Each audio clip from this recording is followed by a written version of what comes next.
Hey, welcome everybody to the Sonic Truth podcast about everything vintage gear and beyond. I am Justin, along with my host, Chris Yetter. Welcome. So we're going to, this is our first episode. We're going to kind of break things down and introduce ourselves and how we met and what brought us to where we are today. So let's rewind that clock in time and go back a couple decades to... 2000. I know decades. We're old farts, aren't we? Yeah. Early 2000s. Yeah. That's how long we've known each other. Music definitely is what brought us together. I was working in Atlanta at the time. You were here in Florida. And I was working at Transcontinental Studios.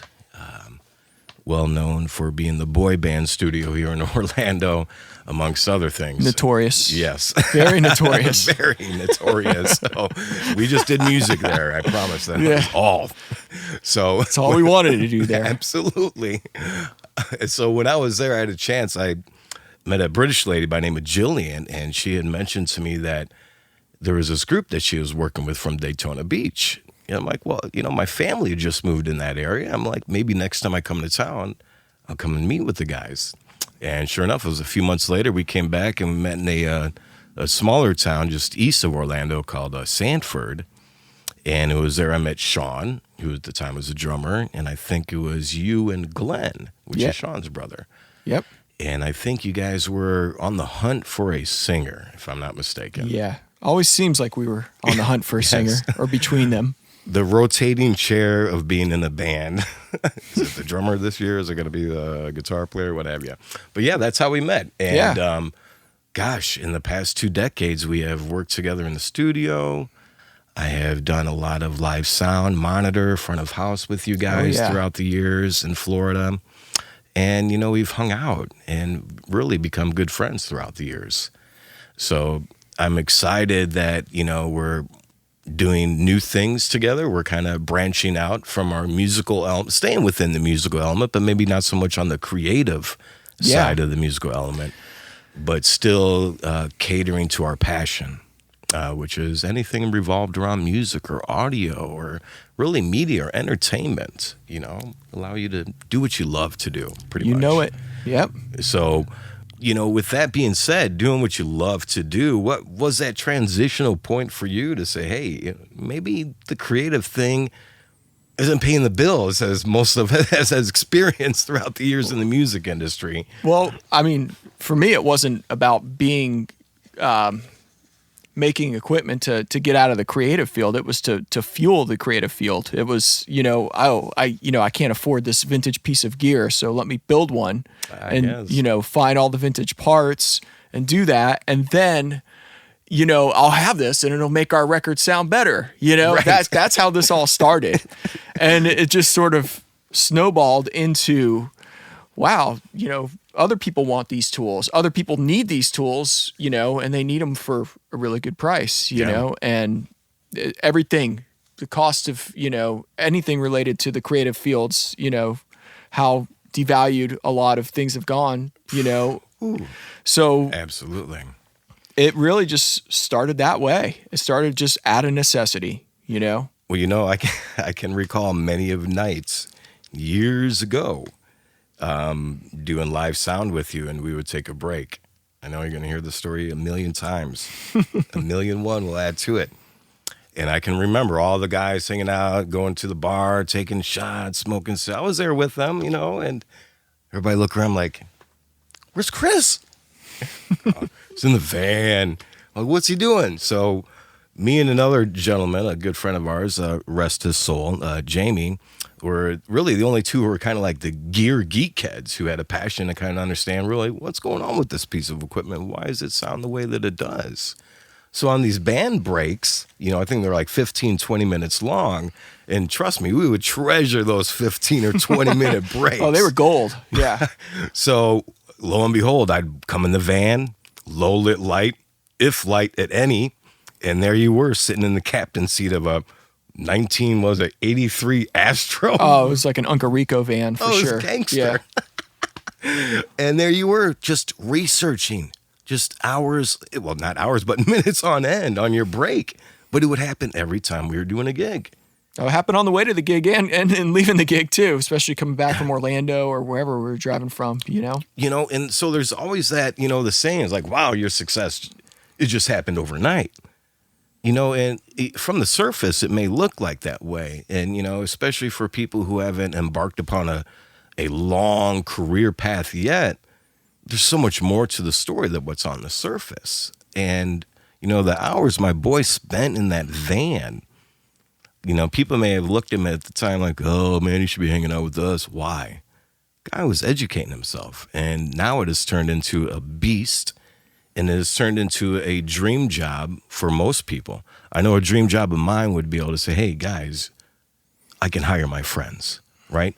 But to hire your friends and do it within a passion that everybody is equally passionate about. And I think that's everybody's dream, whether it's audio, whether it's computers, or whether it's makeup.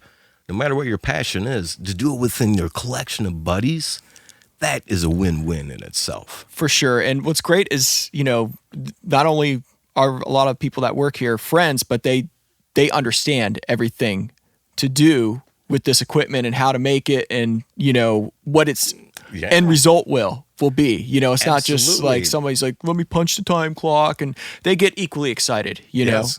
No, I'm grateful to be here every day doing this. Like, it's my life's passion, Dude, and like it's all our lives' every passion. day, man. Every day we come in here, and I'm testing out a new piece of equipment or listening to a new EQ that just came off the shelf. It's just amazement. It's like ear happiness. I'm giving my ears pleasure, as I call them. It's an eargasm. They enjoy that. So, so you started doing the guitar pedals. And I remember you had initially started doing a few batches. Maybe was it like 3 or 4 at a time you initially? In fact, what was the first guitar pedal you created? First pedal I created was I don't even remember the circuit. It was a clone of some fuzz that I had the parts because I ripped apart like my mom's VCR. And I love it. And yeah, I found all the parts on a VCR PCB, and it's I a ripped those. video cassette recorder, in case you don't know what a VCR is. Yeah, and I figured we didn't have a use for it. Now I'm like, oh, I got all of these old VHSs, and I wish we still had the VCR.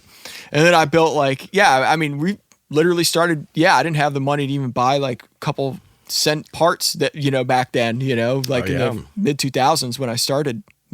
Early mid 2000s started doing this, and yeah, I built another fuzz out of like a light bulb, like those, those energy, like at one point.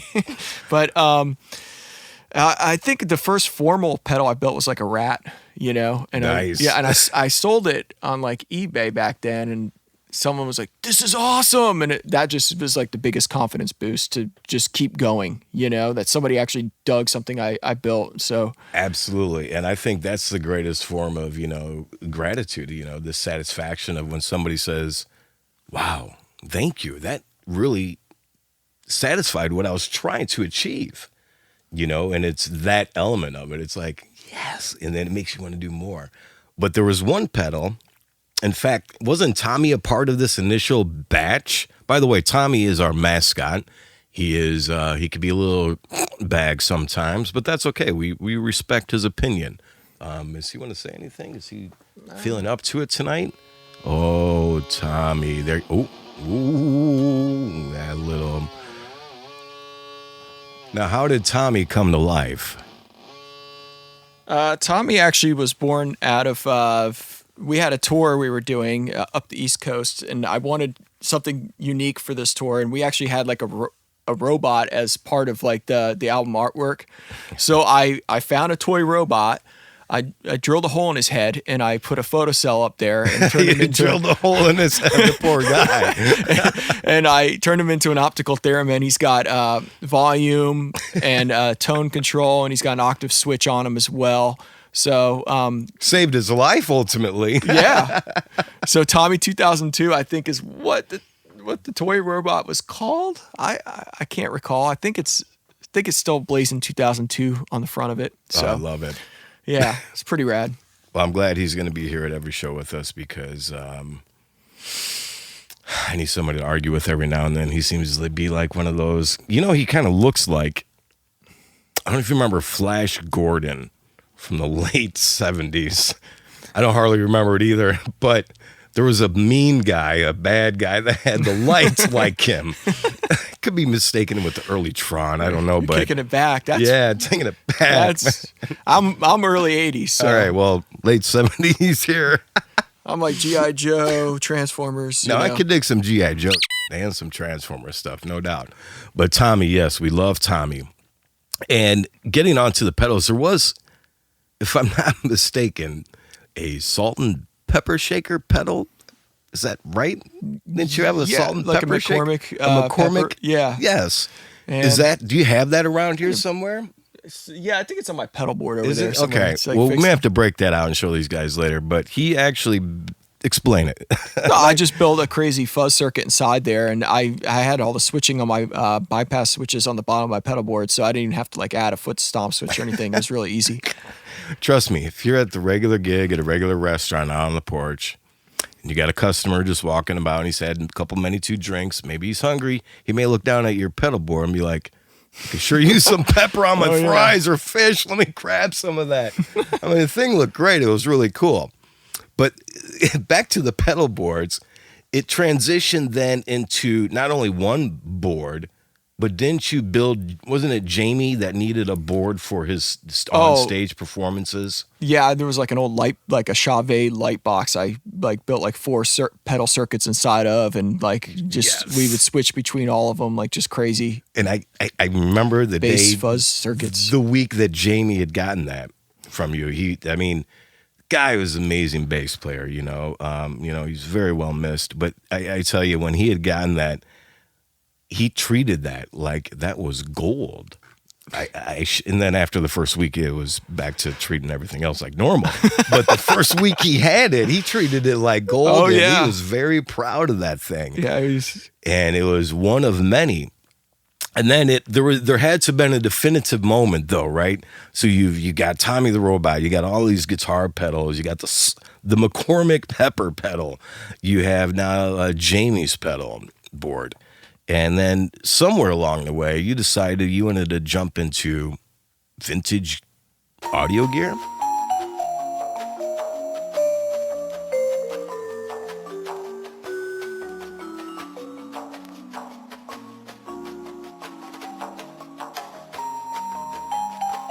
Same as the guitar pedals, necessity. Yeah, we were doing a lot of self-recording, like, home recording, and I just wanted these tools, and I always knew, that walking into like all the best studios I went into had really cool handmade boutique gear. Like they didn't have like super big name brand stuff as much sometimes, but they had really good handmade boutique gear, and that's what I wanted to do. So I started with guitar pedals knowing that this is what I wanted to do. And I did guitar pedals for about 5 years actually. And during that time, like around 2012, 2013, I started to get more serious about recording equipment and was building point-to-point versions of, the LA2A and, the, Pultec equalizers, things like that. And when I was in a session with a good friend of mine, Brooks, he was producing our EP around, I think it was 2013, maybe even earlier. And he's like, I'm not super into hardware, but the one thing I would use would be a really good stereo bus compressor. I was like, I'll build you a bus compressor, and for some reason it gave me the hardest time, but I knew that it would be a great entry-level product for a company. And I actually had a guitar pedal that was like an original line of pedals called Audioscape. And I was like, man, that's a really cool name. I was like, I'm just going to use it for this company. I didn't even think about it that much, And it just naturally happened. Yeah, I already had like the font picked out and everything from way back then. So it was like I started, doing the VCA style bus compressors, and it took me a while to, like, the first one I think I built didn't work, and it just gave me a bunch of problems. And eventually I got it going, and we were done with the session. So I wasn't able to give it to him, for a while. And then I just started I started selling them actually the first one I built, there's actually probably about the first 3 to 5 I built were done with like inkjet water slide decals. They weren't even silk screened. Wow. And I would just sell those till I had enough money to buy formal cases. And then it was kept growing. And then about a year or two later, I was like, hey, Brooks, remember that idea you had? And look what it's turned into now. Yeah, so I sent him a unit. I was like, here you go, just for the idea, Now, the question is he a hardware fan now?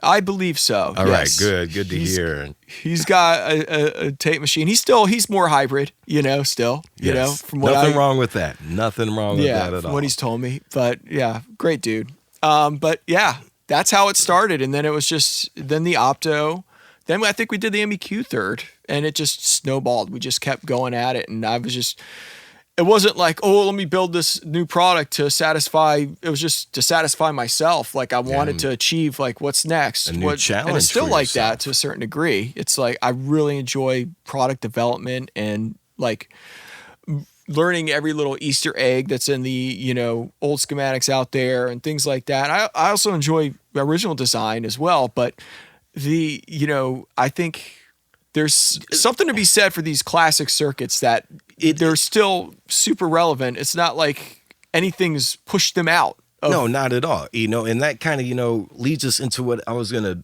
bring up was the origin of what, a compressor was actually meant to do.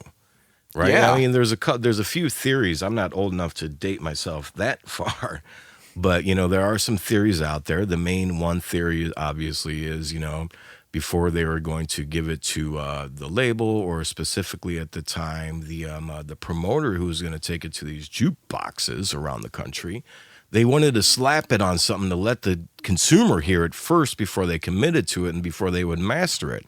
So they just popped it on there just kind of for the hell of it. Just to dress it up. Yeah. Yes. And I believe, mixed bus compression, too, some of these older limiters, I'd have to break out my notes here because I'm not as keen in on what's behind the equipment as much as you are. I'm really more of the front end user. End user, yeah. Yeah, but, I believe that these limiters they had used back, I want to say maybe in the 30s. I could be wrong here. But the limiters were meant to prevent the equipment from being blown up. Yeah, and the engineers protection. are like, wait a minute, no. Let's put that on the audio and see what happens. And sure as shit, that's ultimately kind of what happened. There's a couple ways this kind of came about. But again, the circuitry, you were mentioning how relevant that still is. Can you kind of explain, like, dating, back to the 30s and the 40s when they started doing certain pieces of this equipment? I mean, it's evolved. I mean, a lot of them were old tube mono compressors, various types. VCA, that did not come around, 70s, 80s. Yeah. You have varimu compression, you have optical compression, really in its heyday in the 50s. There's every single type still has its merit.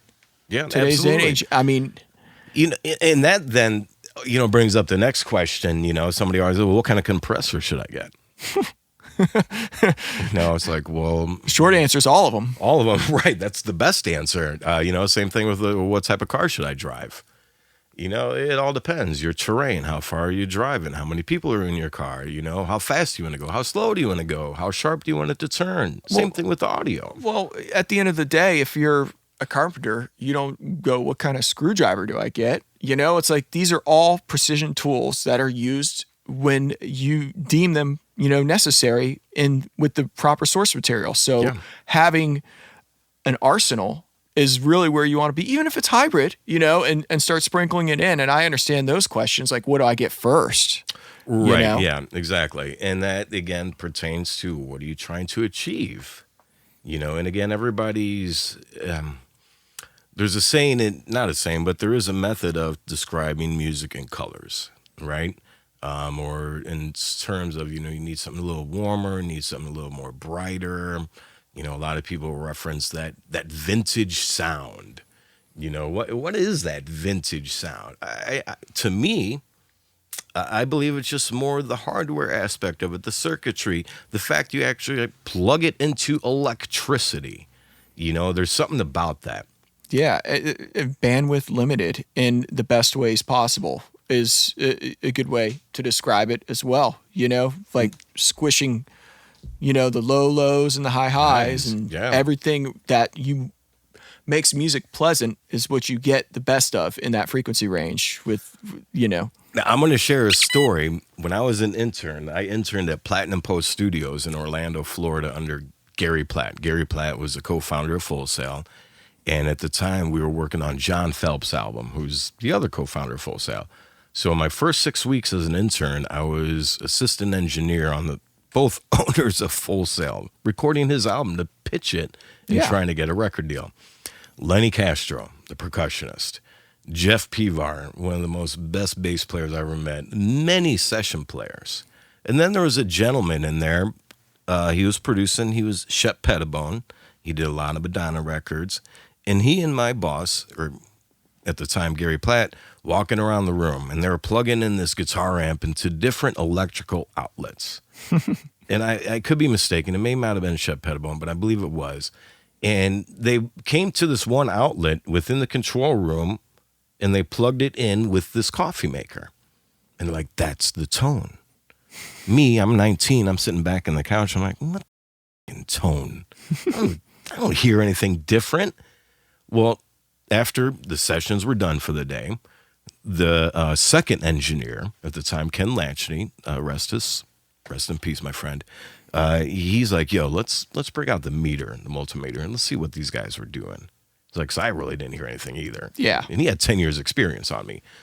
So we ran around in each of the electrical outlets. We tested. Everything came out fine.